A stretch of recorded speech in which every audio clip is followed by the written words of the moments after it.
Right, hello everybody, and welcome to the Epic theme session. So we've got a few online presentations for you.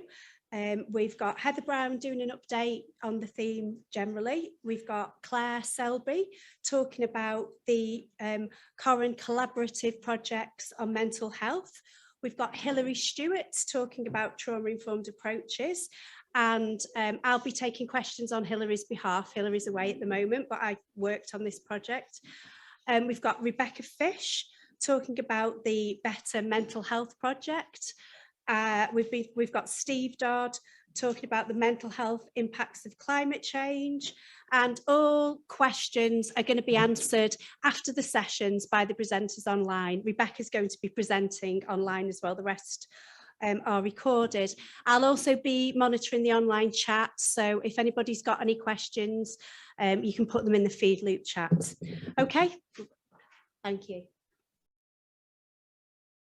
Hello everyone, and welcome to ArcFest December 2022. Apologies for not being able to be there, but I have sent this recording instead.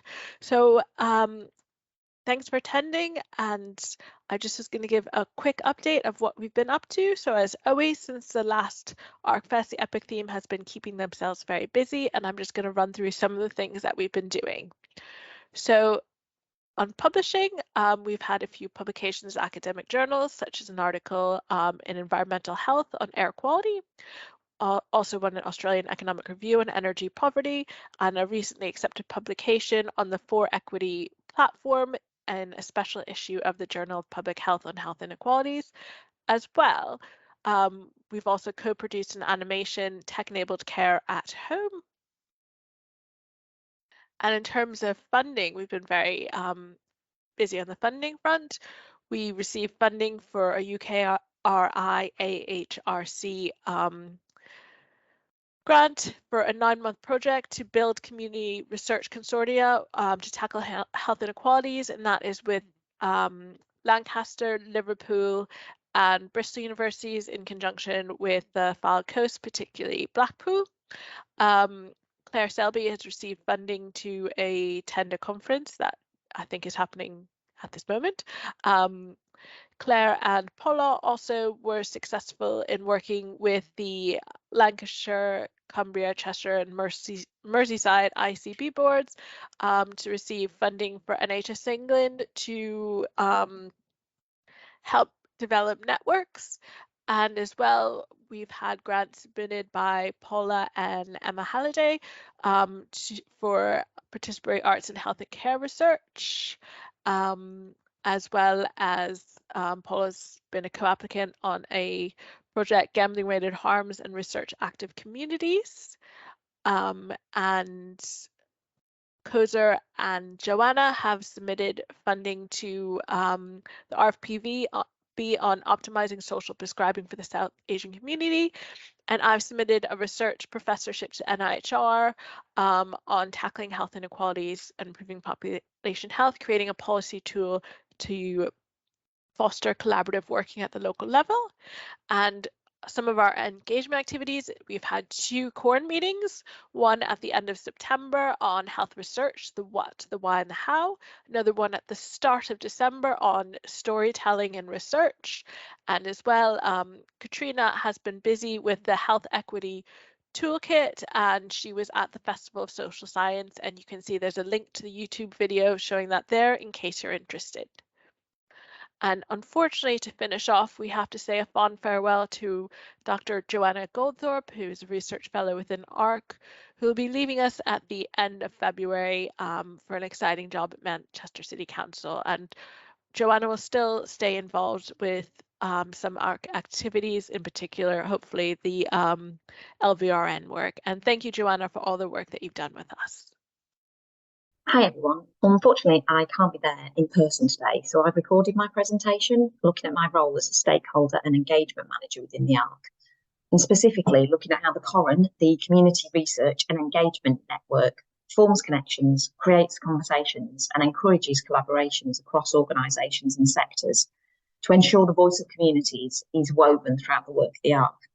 I'm going to look at a few examples of how this works in practice today, specifically focusing on work we have done in mental health. For those that don't know, the COREN, or Community Research and Engagement Network, was actually formed in the Clark as a way to engage residents in a practical programme of action research in 9 socio-economically disadvantaged neighbourhoods in North West England. So the COREN was the network that was used there to share learning. The COREN has since evolved to become part of the Arts Connected Research Communities. And the purpose of the COREN is to provide a generative and facilitative platform for ARC members and beyond to exchange knowledge and expertise and to learn from each other in order to support the development, dissemination and implementation of health and social care research. So the main objectives of the COREN can be seen here.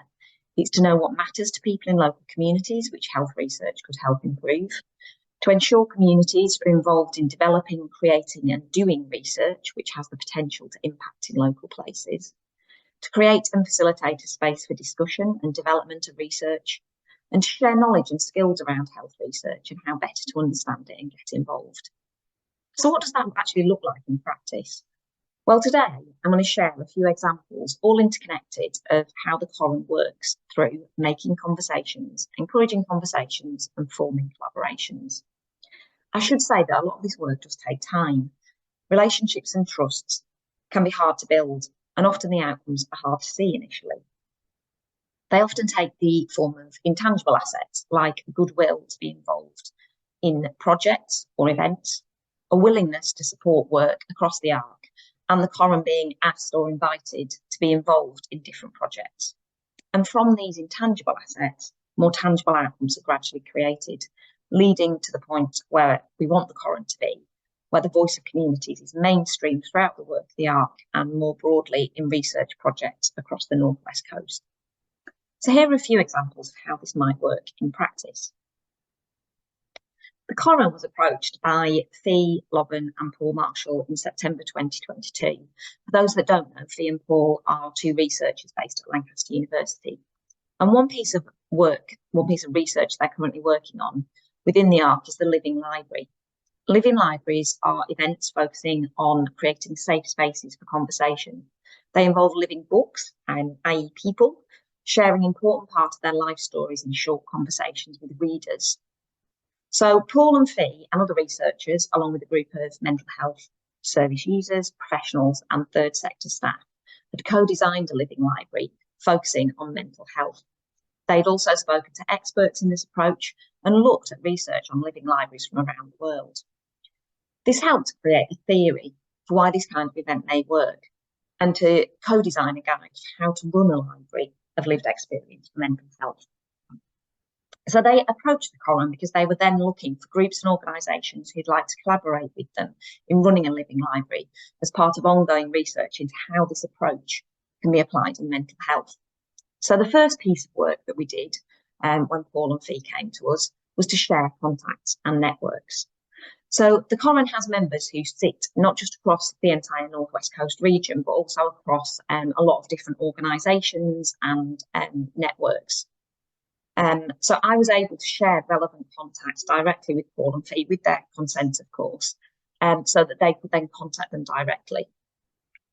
Paul and Fee then came and spoke to the leadership group, the COREN leadership group, in October 2022. And just to explain a little bit about how the leadership group works, on the group we have 2 public advisors and 7 commissioned voluntary community, faith and social enterprise organisations, VCFSE organisations. And those, again, sit right across the North West Coast region. And they are the embedded, trusted organisations in an area. They've often been in place for many, many years. And they have contacts and networks in that area, which number usually to many thousands. So to give one example, Liverpool CBS sits on our leadership group and they run something called the Health and Wellbeing Network in Liverpool, which is a network of hundreds of VCFSE organisations that all deal with health and social care and wellbeing in some form. And they come together regularly to share learning and information and events. So the way the leadership groups works is we feed information to those commissioned organisations and they disseminate that information out to their networks and contacts. But really crucially, they also feed information and intelligence back in, telling us what the priorities of the communities they work with are. So Paul and Fee presented to the leadership group about their Living Library work, and the leadership group gave feedback and were able to ask questions. And then information about the project was disseminated by the leadership group to their contacts and networks. And this is something we do on a regular basis. We have researchers come and present their work to the Coran leadership group, who can then share their experience and their contacts, which are relevant. At a similar time to this work, I have been asked to participate in an event being run by one of our leadership group members, Jan Campbell of Sefton CBS. And the event was called Sefton in Mind, Connection is the Key, and it was part of Sefton in Mind Month, which is all about mental health. So at this networking event, experts by experience, experts by practice, and experts by learning brought together to share their knowledge and insight into the relationship between different forms of expertise and knowledge.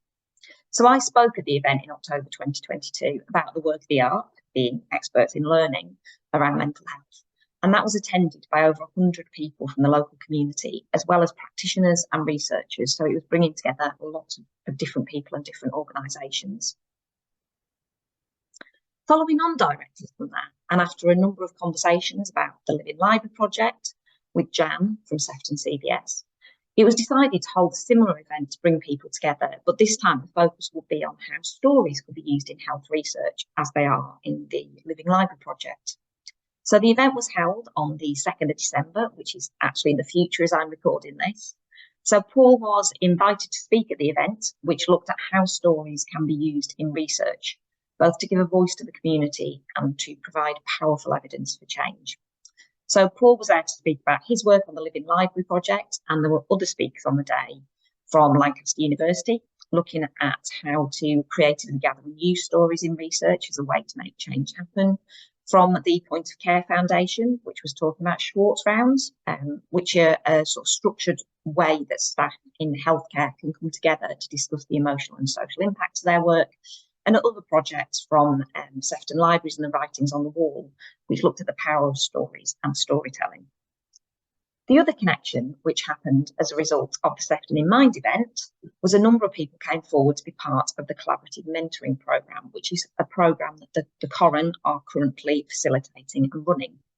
So collaborative mentoring uses all the same skills as traditional mentoring, but the key difference is it isn't about someone who's an expert and someone who's learning. It's about two people coming together to be part of a collaborative relationship, which is based on working together around shared goals and challenges, and very importantly, sharing power. So in the Coran Collaborative Mentoring Programme, we're bringing together researchers with people from community organisations, as I say, to work together, to collaborate and gain a different perspective on their work. So following the Sefton in Mind event, a number of people signed up to be part of the collaborative mentoring programme, including community organisations that the ARC haven't worked with before. The programme's only just started as we speak, but there are already some exciting conversations happening around ways to co-produce future research projects based on the priorities of communities and the organisations with which they work. So I hope this short presentation shows how, within the work of the Coran, connections lead to conversations, which ultimately lead to collaborations. So there is still a lot of work to be done, but we're definitely moving towards a point where the voice of communities can be really mainstreamed into everything that we do. If you'd like to join the Coran, there's a link there to do it. You can just Google ARC and Coran and it should come up. There's no cost or obligation, and you can join as an individual or as an organisation. Or if you'd like to talk to me further about possible ways of working together, then my email address is on the screen. Thank you for listening.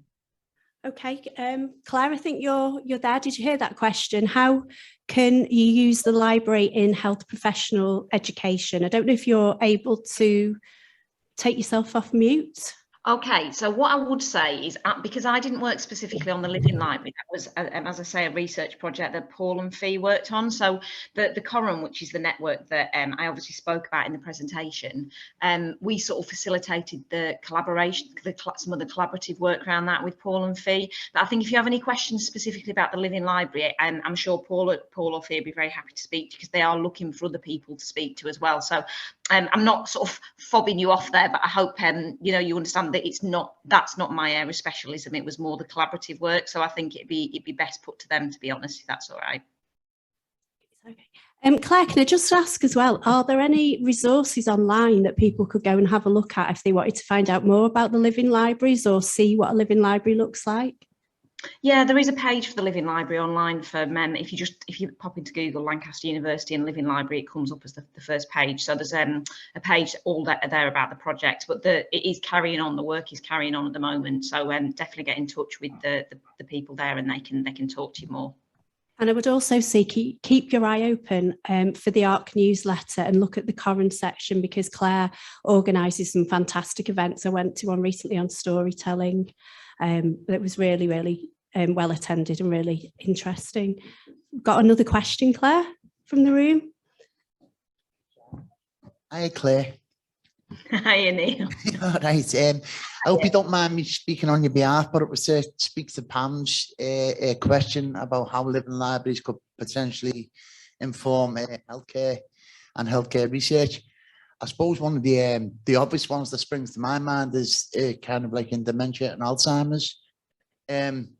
For facilitating a living library or going to somebody who's speaking their lived history, I think could really inform that kind of healthcare, you know, in like a dementia setting, and maybe like kind of get people to know the families involved and their kind of their clients better.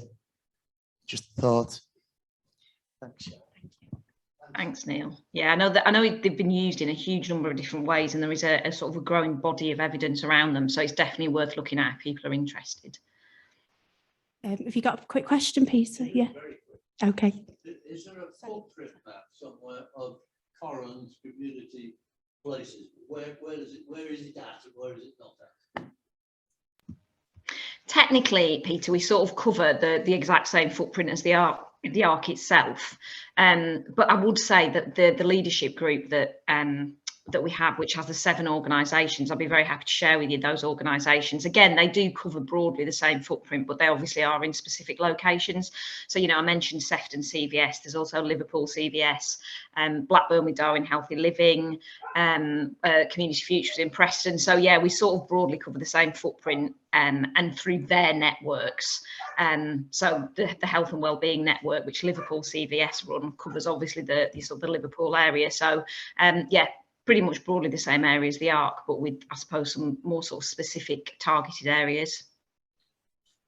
Okay, thanks. Right now, I'm going to introduce Rebecca Fish, who is actually presenting live. So apologies for the slight delay, Rebecca.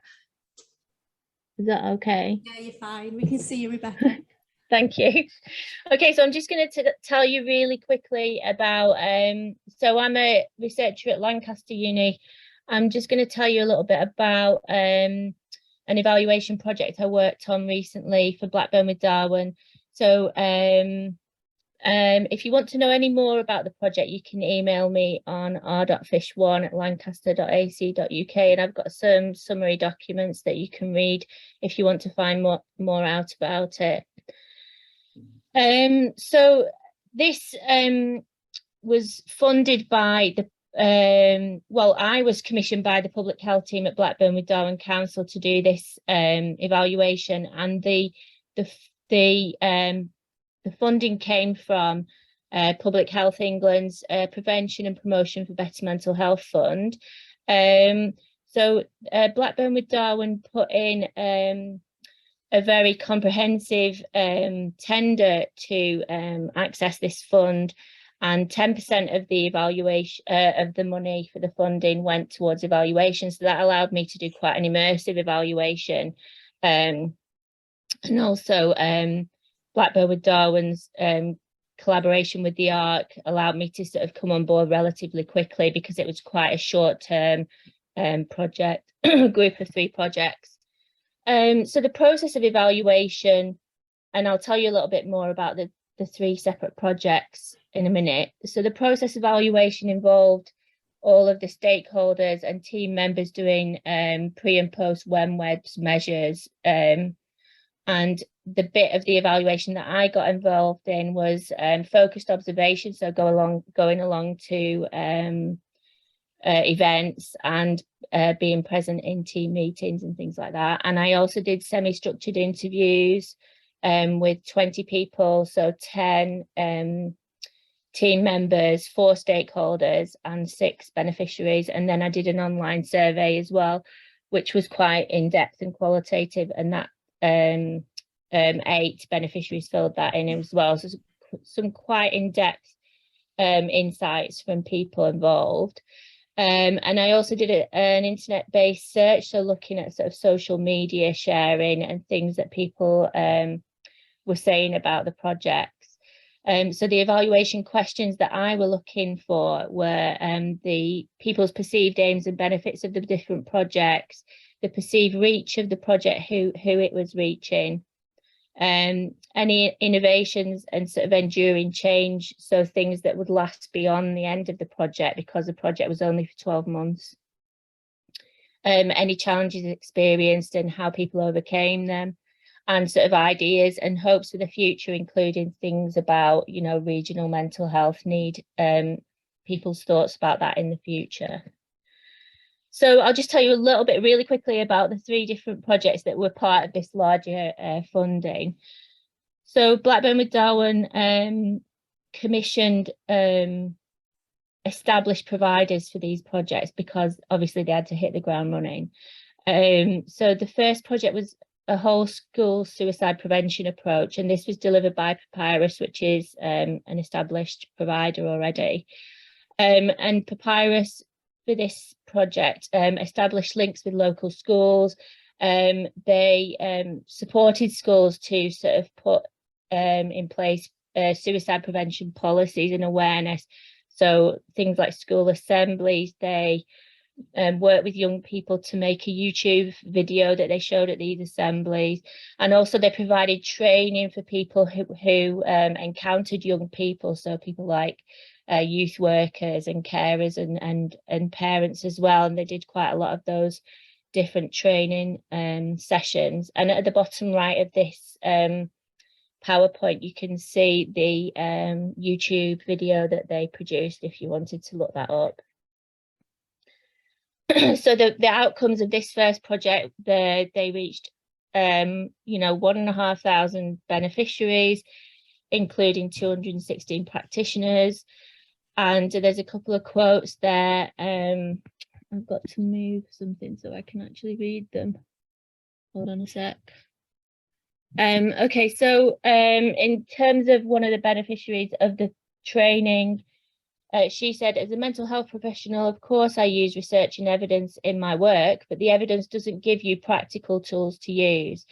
The fact that Papyrus's courses are underpinned by evidence and internationally accredited gives you confidence in them. And one of the team members said, the partnerships that we made, definitely the relationship building was great. Those enduring relationships in the future, they know who we are if they have any queries or worries. So basically the sort of connections that they'd made with schools, even though it was quite difficult to get off the ground because schools plan their school year ahead, were enduring and really sort of effective in bringing about people having practical tools to prevent and raise awareness of suicide in young people. The second project was the Community Wellbeing Champions. This was kind of a spin-off from the Wellbeing Champions that had been so successful in schools. This was delivered by Realign Futures, and they trained, I think it was 24 or 25 young people as mentors in mental wellbeing. And this involved, you know, accessing difficult to reach populations, and this was successful because the leaders were trusted in their area and very skilled at working with young people. So that this project sort of addressed mental health at a primary level, so looking at, you know, awareness in young people of mental wellbeing practices, and it allowed this sort of the wellbeing champions to help themselves and others as well. So they got skills themselves in sort of talking to people, planning events, designing resources. They made lots of branded resources that they used, like little cards to give out and things like that. So the young people themselves got lots of skills, but also they were able to support other young people as well in the community. Oh yeah, so 24 of those champions were trained in these skills. And one of the champions told me, I think it's a good idea to have students involved with wellbeing. If trusted people are more involved, students are more comfortable and more trusted. And in terms of the young people actually having the tools to help themselves with their wellbeing, the project inspired me to make changes to my own life to increase my wellbeing, such as taking time out of my day for myself. It's also allowed me to open a help desk in school where people can openly talk about their feelings. So the beneficiaries of this project were wider than the 24 obvious immediate young people. And then the third project, sorry, I'm rushing through these, but there's a lot to say. This was called Healthy Mind, Safe Home, and it was a sort of collaboration between Shelter Lancashire and Lancashire Mind. So they employed dedicated key workers to work together. So a worker from Shelter would offer housing debt and other sort of advocacy-based support. And then a key worker from Lancashire Mind would also offer sessions, wellbeing sessions, offering people tools to help them with their resilience and their mental wellbeing. So yeah, so this ended up being a really good joined up service where the collaboration, rather than the people competing, rather than Shelter and Mind as third sector organisations competing with each other, they were collaborating together and there was some really good outcomes from this.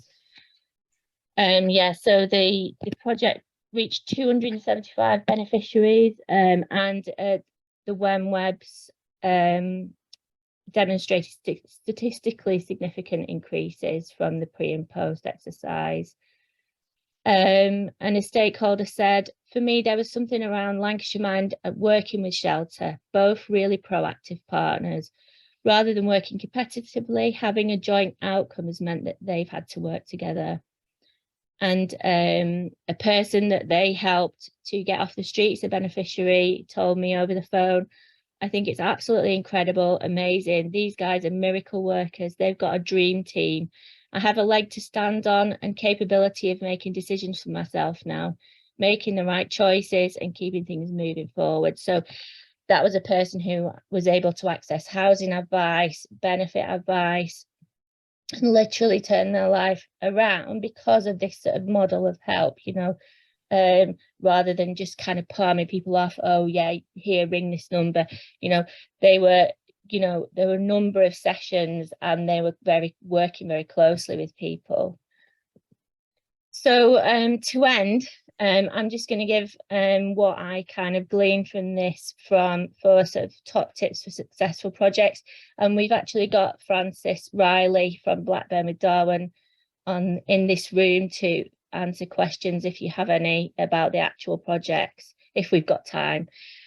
So I think the big strength from these projects was using the established infrastructure from third sector organisations. So organisations that were already working within the communities, but just kind of stretching their delivery a little bit. And also the evaluation, you know, I was allowed to come in and I was allowed to work really closely with the people, the team members, as well as the stakeholders and the beneficiaries to see, you know, how this was working and really harness that learning and make sure that people were all feeding into the evaluation. So that second point, engaging all people right from the start. So the projects came from articulated need within the community. So listening to youth groups and things like that about what they thought would help the community with what they needed.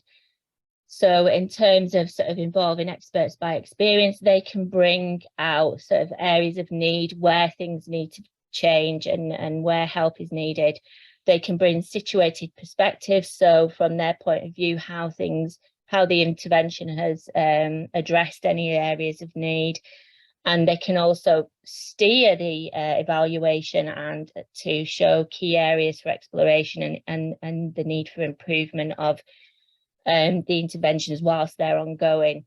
And secondly, experts by learning. So these are the sort of researchers and academics. They can bring into the project the work that has gone before. So making sure that it's building on things that has gone before and flagging up what learning has happened before. And then we can also relate it to principles and make recommendations. And then finally, bringing in experts by practice, so these are the gatekeepers essentially, but they can talk about the possibilities and constraints and the key areas for change, and also tell us about the transformative outcomes, so things that have come out of the project that are going to make a difference. Okay, any questions? Sorry if I've gone over my time. Anybody with any questions for Rebecca and Francis?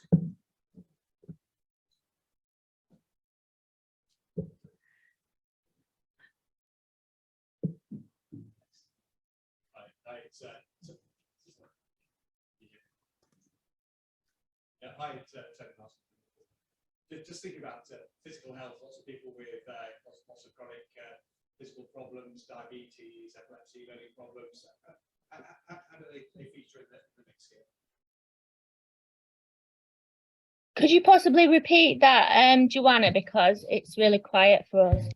Yeah, it was about the link to how do people with physical health and problems and disabilities benefit from the interventions? Oh yes, we did find that it did reach, a couple of the projects did reach a really good sample of disabled people. I think it was like 23% of the beneficiaries were physically disabled. Do you have any insights into that, Francis? I think it was the wellbeing champions, wasn't it? So it was the young people, of the 24 people that we trained up to become wellbeing champions. We had quite a high percentage of them had a disability. So we found that, I think with the model of a wellbeing champion, there's as much benefit to the actual champions themselves of taking on that training and delivering and signposting other people to ports of information. There is as much benefit to them as it is actually to the participants and beneficiaries that they're talking to as a champion. Okay. Yeah, definitely. We've got one more question from Selena. I just wondered if you think back to what you hoped that a project would achieve, have you fulfilled your expectations, and what are your next steps that you hope to build on from this project? That's a really good question. So I think we always knew the project was going to be short-term funded, so there was a possibility and there was the opportunity to kind of pilot new ways of working. So that project where we brought together Shelter and Lancashire Mind to deliver one project as two very separate providers with very different, or generally very different outcomes.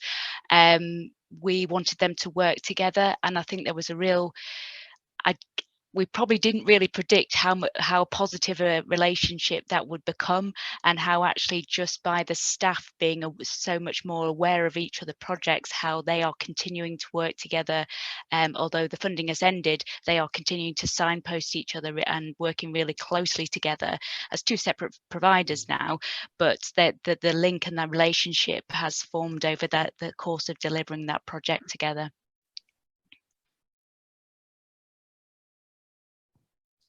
Thanks, Rebecca. Can I just ask you about the whole school suicide approach? Yeah. And did you meet any resistance kind of as regards any of the faith schools that you approached to deliver this in, to roll it out in? It was difficult. I guess we knew we knew that we only had so much funding to work in so many schools, and of course that wasn't unfortunately all the secondary schools in Blackburn with Darwen. So we allowed schools to come forward who were interested in the delivery and wanted to work with us on the project. So while we didn't necessarily realise that that wasn't necessarily kind of one of the outcomes of that, that was a kind of a side effect that we felt might have been the reasons for those schools not coming forward. Okay, excellent. There's no questions in the chat, so I think we'll move on to the next one. We're trying to get Hillary's presentation, or it might be Steve, so we'll see what happens and who comes up next. Hello, my name's Hilary Stewart. I'm a sociologist working in the EPIC team at Lancaster. Sorry I can't be with you today. I'm on holiday in Scotland this week. Today I'd like to tell you a little bit about trauma-informed approaches in the context of violence reduction. You might already be familiar with trauma-informed approaches as they're becoming increasingly popular across services in the UK. Very broadly, trauma-informed approaches reflect adapting our professional practice and environments in order to better respond to individuals with trauma histories. I'll go into this a little more later on. Today, I'll be talking about a trauma awareness community development project we evaluated earlier this year on behalf of the Lancashire Violence Reduction Network, or LVRN.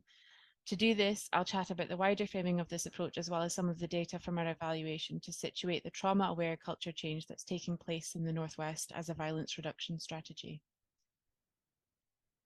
So a bit of background, in 2019, the Home Office funded 18 police force areas to establish their own violence reduction units. These units are responsible for taking a whole systems approach to reducing violence with an emphasis on prevention through early intervention strategies. All 18 of the units are implementing trauma-informed approaches in some way. Some of them are doing it in staff awareness and training, or they're doing it through early interventions in schools, for example. However, the LVRN have a much wider ambition to embed trauma-informed approaches as cultural change, and this is something that the Home Office identifies as making the units more sustainable in the long term. The pilot project we evaluated hypothesised that the delivery of trauma-informed services via the public sector and charitable organisations would be enhanced if the communities receiving these services were also trauma-aware. Our evaluation explored how trauma-informed approaches were understood and being applied in 4 different towns across the Northwest, each of which was taking their own approach to raising trauma-informed awareness with funding and support from the LVRN. So some of the communities we spoke to were implementing trauma-informed approaches in health services. Some were teachers using it in schools, and some were a mix of professionals working with communities, as well as a citizens' jury group that were deciding on the next steps for their community. Today, I'll share with you a little glimpse of the data we gathered from these communities on their appreciation of trauma and trauma-informed approaches. So why trauma-informed approaches to violence reduction? The Home Office identifies a number of risk factors for serious violence and stresses that the units should be trying to tackle the root causes of violent crime. Adverse childhood experiences, or ACEs, are identified as a category of risk for future violence and poor life outcomes, as you can see from some of these quotes from the strategy. Adverse childhood experiences are significant predictors of at least one form of serious violence, and they increase the likelihood of becoming a victim, becoming violent, and ending up in prison. So ACEs and trauma are framed as a root cause of violence and poor life outcomes. For anyone not familiar, ACEs are categories of adversity, and in the original study in the 1990s conducted by Felitti and colleagues, they measured a population level correlation between the number of ACE exposures and later health outcomes. So ACEs include experiences of abuse, neglect, and household dysfunction, as you can see from this graphic on the left here. Those with 4 or more ACEs are said to have an increased risk of going on to develop all sorts of future health problems, as well as poorer life outcomes in general, and an increased risk of becoming violent. According to an ACE mapping study conducted in the UK, ACEs are extremely common, with 47% of the population having at least one and 9% of the population having 4 or more. So to unpack this link between ACEs and future violence, ACEs are theorized to have these negative effects on later life outcomes through disrupted neurodevelopment. And across the literatures in this area, there's a big emphasis on the way that trauma shapes the brain and puts us into survival mode. This is often framed in the language of toxic stress and allostatic load, and I talk about the dysregulated stress responses. And these have an impact on how we think, how we feel, and how we behave. And so this disrupted neurodevelopment is hypothesized to have knock-on effects across the life course. It is worth noting that the mechanism linking ACEs and future outcomes isn't fully understood, although ACEs are often framed as biologically causative. In recent years, trauma has come to be defined quite broadly, and the LVRN, along with many others, adopt this inclusive definition of trauma as resulting from events or a series of events that are experienced as physically or emotionally harmful or life-threatening, and which have lasting effects on the individual's well-being. For someone who's experienced trauma, they might live in a state of hyperarousal or fearfulness. They might routinely anticipate threat and be defensive, and they may respond to situations in ways that seem abnormal or hostile as a result of their trauma history. As Bessel van der Kolk, author of The Body Keeps the Score, says, trauma produces changes to our nervous system which shape our future experiences and behaviours. So very broadly, the trauma-informed awareness as part of this cultural change approach seeks to increase our awareness of just how common trauma is, increase our understanding of how trauma might present in someone's behaviours, to encourage or promote responding in kind and compassionate ways that resist re-traumatizing the person. To be trauma-informed, efforts should be made to make environments and services feel physically and psychologically safe so that people with trauma histories aren't re-traumatized when trying to access these spaces or aren't prevented from accessing them in the first place. One example from the evaluation was that some schools have implemented no shouting policies in recognition of how shouting might re-traumatize a person. And additionally, many trauma-informed approaches and ACE prevention strategies often emphasize the importance of cultivating resilient mindsets to deal with this adversity. So moving on to some of what the communities told us, nearly everyone we spoke to had positive things to say about the trauma-informed approach. They said that learning to look through the trauma lens had given them new ways of understanding social issues and challenging behaviour, as you can see from some of these participant quotes.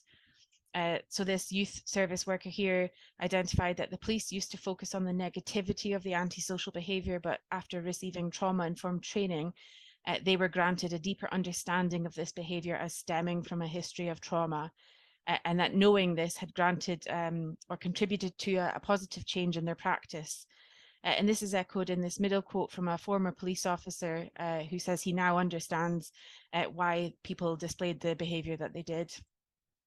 Similarly, teachers spoke about being mindful that pupils and parents that they dealt with lived in a traumatic environment and that this helped them to manage their challenging behaviour. So participants felt equipped with new understandings of behaviours as potentially linked to trauma, and then felt more able to provide compassionate and empathetic responses as a result. Not only did the trauma awareness raising contribute to a deeper understanding of others' behaviours, some participants reflected on how it had led them to rethink their own histories or their own behaviours, as you can see from some of these quotes. This person didn't realise that they had trauma in their life. They thought they had just had a bad upbringing, and this person enjoyed learning about ACEs because it had taught them something new about their behaviour. Importantly, something that we came across often was that many of the participants identified the need for trauma-informed approaches to be universal so that everyone was on the same page or singing from the same hymn sheet, as participants were concerned that the good work of the trauma-informed approach could be undone if this was not consistent across services. Although there was a lot of positivity about the approach, participants also had some reservations about the language of trauma, and they wondered whether trauma was an appropriate term or concept for the challenges facing their community, specifically with reference to the social determinants of life chances. In this particular quote, the participant talks about how the community faces great socioeconomic disadvantage with high rates of unemployment and disability. And they raise that the label of trauma may be potentially disempowering for those living in an area where feelings of pride and self-worth are low.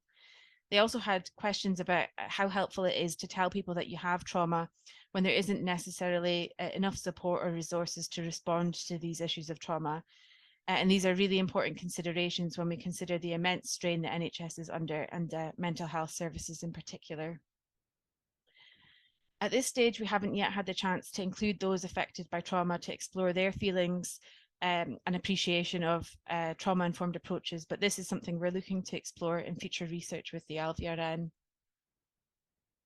To very quickly sum up, trauma-informed approaches are an important part of making services accessible and building trust between people with trauma histories and the professionals they may come into contact with.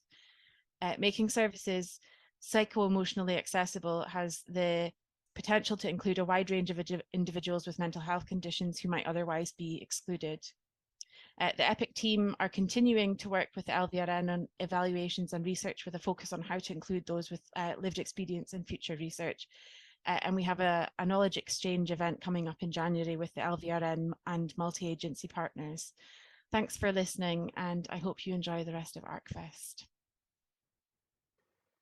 Hi, I'm Steve Dodd, and I'm going to take you through a systematic literature review that I've led on to do with lived experiences of health and health inequality impacts of climate change. The review is part of a bigger project that I've worked on with colleagues from Lancaster University and Blackpool Council about the priorities of local authorities for mitigating the health and health inequality impacts of climate change. So to start with some background, you may be aware that climate change is often thought to be the greatest public health threat of the 21st century. Some further background that you may not be aware of is that in 2021, the UK Health Security Agency predicted that heat-related deaths could triple by 2050. They also warned of worsening air pollution problems due to heat waves. And among several other harms they linked to climate change were long-term mental health impacts associated with flooding. So the overarching aim of the project that we've been working on is to identify potential barriers and facilitators to implement effective evidence-based climate policy which promotes the health of the local population and reduces health inequalities. So to go about addressing that overarching aim, our project involves 3 different work packages. The first of them is the systematic review that I'm going to take you through today. The second is an analysis of the relationship between local authority characteristics and the qualities of the local authority's climate action plan. So what that involved was comparing administrative data on local authority area characteristics and then matching that up with the quality of the local authorities' climate action plans as assessed by Climate Emergency UK. And the final work package 3, was a survey of local authority climate change professionals about the barriers and facilitators they perceive to the implementation of the health-related aspects of their climate action plans. So to drill down into the systematic review in a bit more detail now, the aim of it was to explore the impacts of climate change on the lived experiences of individuals and communities in relation to health and health inequalities in a UK context. To be included in the review, papers had to report data concerning any form of physical or mental health impact linked by research participants to climate change, or to weather phenomena reliably attributed to climate change. Another inclusion criteria was that papers had to report qualitative data relating to the first-hand experience or lived experience of the health-related impacts of climate change. So the review was only about qualitative papers. On this slide, you can see the Prisma diagram. That gives you an overview of the whole process of searching, screening and selecting the papers that are included in the final synthesis of the review. So as you can see in the top left-hand corner, we started with 473 papers. And by the end of the process, we were left with 8 papers in the final review. Which isn't a huge number, so perhaps that suggests this may be an under-researched area. So we've decided to structure our findings according to the chronological stage of the extreme weather event that they relate to. So we've categorized them into pre-event conditions, data relating to the period during and immediately after the event, and finally on the right there, longer term post-event recovery data.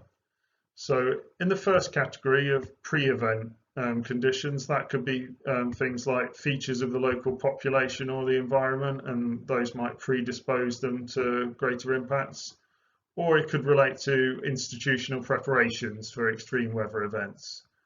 In the middle, data relating to the period during and immediately after, that was mostly about aspects of community support and institutional performance and response after the event. And finally, post-event data about recovery, that was our richest seam of data, particularly with reference to community relations and inequalities in access to the resources needed to recover.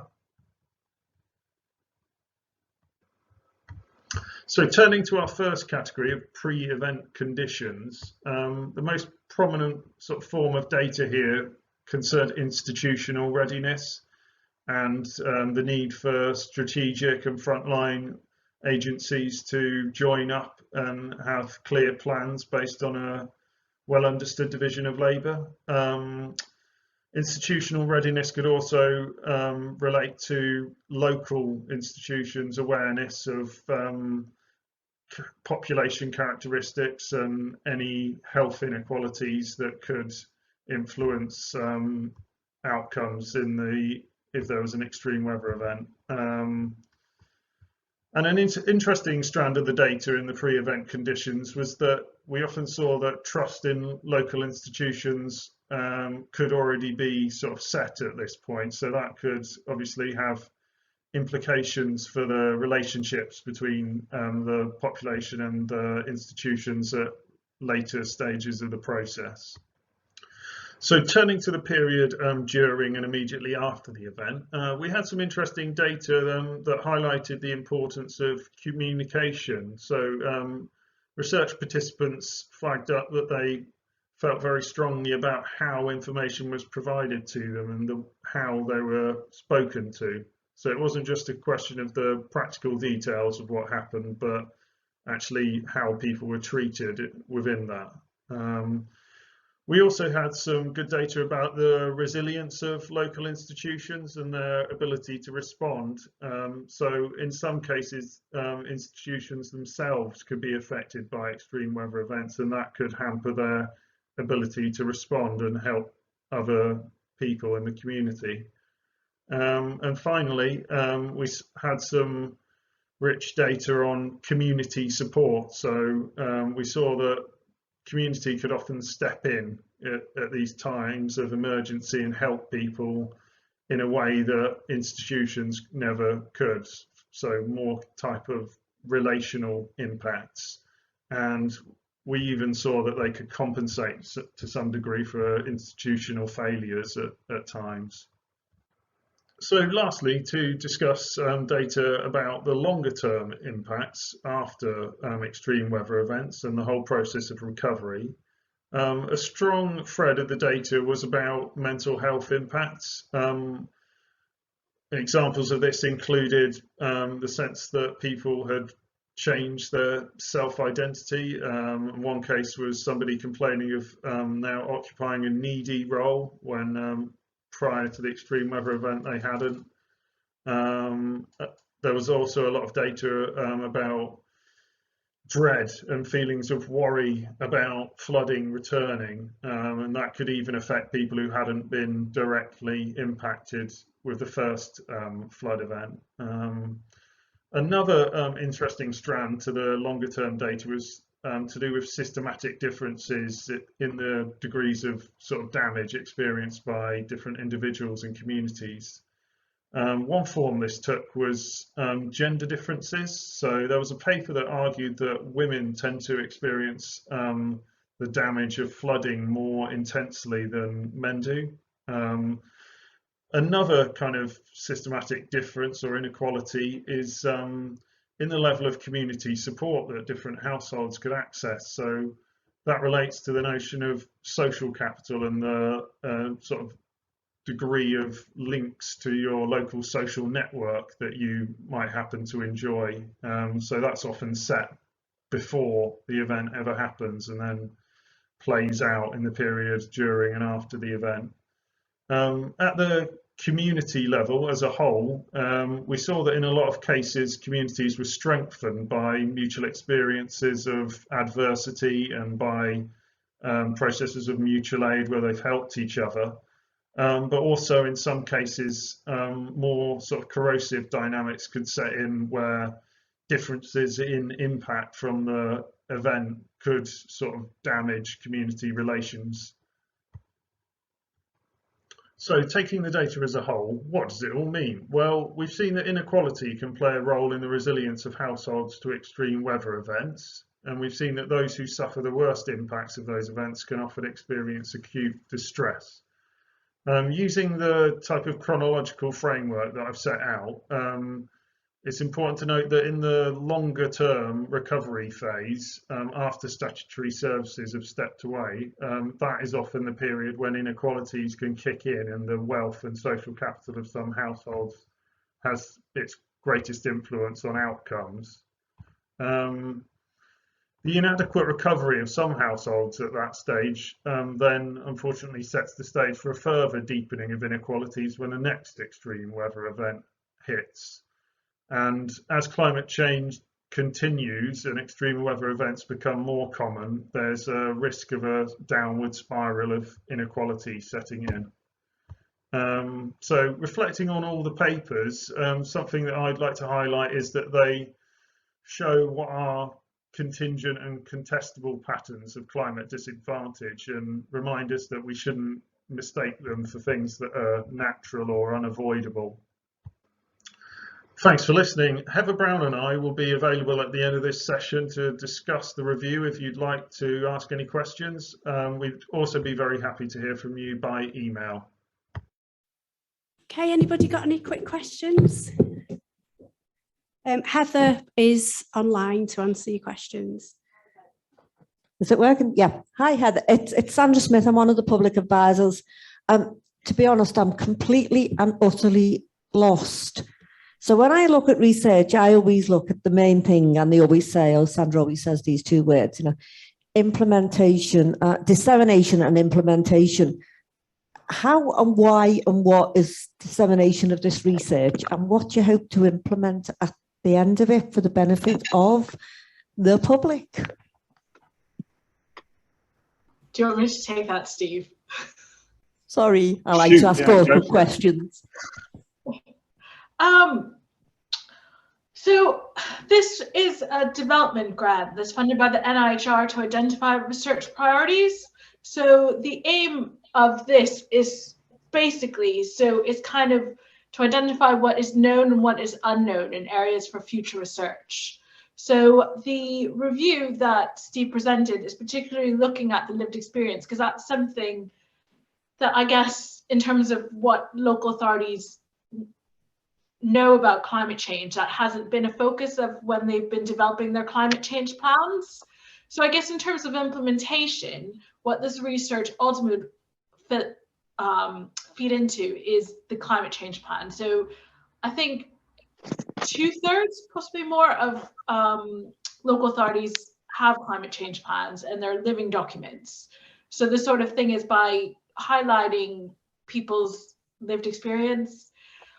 We've also done a survey with local authorities as part of this to understand barriers and facilitators towards including health inequalities in their climate plans, that we hope to ultimately ensure that these climate plans consider health and health inequalities in each local area.